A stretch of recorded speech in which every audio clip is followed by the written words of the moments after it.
नाज़रीन, अवामी न्यूज़ में ख़बरनि जो सिलसिलो जारी है। इन वक्त असीं तव्हांखे खिपरो खां ख़बर ॾींदा हलूं त खिपरो में ककड़नि जी फसल जी पोखाई जारी है। आबादगार ऐं हारियुनि जे ककड़नि जे ॿिज जी ख़रीदारी में मसरूफ़ आहिनि त ॿनी में केतिरो ॿिज इस्तेमालु कजे। इन मौक़े ते आबादगारनि ऐं दुकानदारनि जो अवामी न्यूज़ सां ख़सूसी ॻाल्हाईंदे चवणु हो त हर कंपनी जा हर के वैरायटी पंहिंजी जेके अप्रूवल वैरायटियूं अचनि पियूं उनमें में सुठियूं टीपू सीड वारनि जो बि सुठो आहे, रेशम सीड वारनि जी वैरायटियूं सुठियूं आहिनि, रुस्तम सीड वारनि जो बि सुठियूं आहिनि वैरायटियूं, ऐं उन खां पोइ टास्को वारनि जो बि ॿिज अचे पियो जेको सुठो आहे।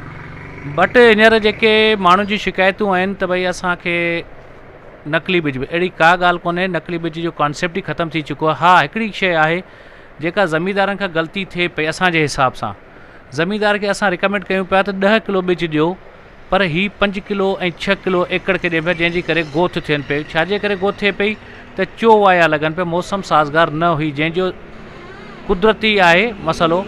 ऐं तव्हां इहो बि महसूसु कयो त तव्हां ॾिठो हूंदो त बरसातूं 15-20 महीनूं खनि अॻु में बरसातूं बि पयूं आहिनि। अहिड़ी का ॻाल्हि कोन्हे। असांजे नवां सवेरा जी शॉप ते तव्हांखे पेस्टिसाइड जे हवाले सां, फर्टिलाइज़र जे हवाले सां, कॉटन सीड जे हवाले सां तव्हांखे तमामु सुठियूं वैरायटियूं ऐं सुठो ॿिज मयारी शयूं मिलंदियूं। पहिरीं त असांखे फ्रेंचाइज़ था वठणु खपे, दवा भाण जेको आहे उन तां हिकिड़ो असीं ॿाहिरि वठूं किथे ॿियणु उहो आहे कोन, असांखे फ्रेंचाइज़ तां वठंदा आहियूं, हर शइ सही मिलंदी आहे। बाक़ी जर्मिनेशन ककिड़े जो ज़रूरु अॻे जी भेट में माने अॻे साल जेको उनखे घटि आहे उन करे थोरो ॿिज वधाए ॾियणो पए थो त पोइ न ठीकु आहे जर्मिनेशन। बाक़ी अहिड़ी नकली बकली असांखे कोन मिले। असीं हर शइ वठंदा आहियूं फ्रेंचाइज़ ताईं या कंपनी गोदाम ताईं भाण खणंदा आहियूं। न असीं 7 किलो बि करियूं पिया, 8 किलो बि करियूं पिया, पोइ ॿिज सारूं कंहिं ॿिज जी जर्मिनेशन 60% आहे, कंहिंजी 70% आहे, त उन हिसाब सां पर घटि में घटि माने 7-8 किलो घटि में घटि एकड़ खे ॾिजे। लॻल हूंदा आहिनि, मतिलबु सुठी दुकान तां वठिजे। बाक़ी हाणे हर असीं जेको वठंदा आहियूं उन्हनि दुकान ताईं 2-4 जेके मख़सूस दुकान आहिनि जेको जीअं कंपनी जो भाण आहे उन्हनि जो कंपनी ताईं गोदाम ताईं असांखे पर्ची ॾींदा आहिनि, वठंदा आहियूं। या फ्रेंचाइज़ जंहिंजी आहे, जीअं सजंटा जी फ्रेंचाइज़ आहे, हींअर आउं वठां पियो डवाल गोल्ड दवा, त अहिड़े हिसाब सां फ्रेंचाइज़ तां वठिजे त हरू नकली शइ कोन मिलंदी आहे।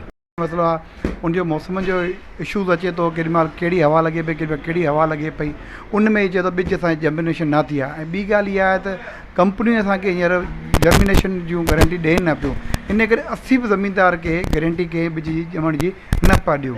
छो पहिरीं ॿिज जेको पोएं साल आयो पिए उहो 80% हो जर्मिनेशन, हींअर उन ॿिज जी जर्मिनेशन 60% आहे।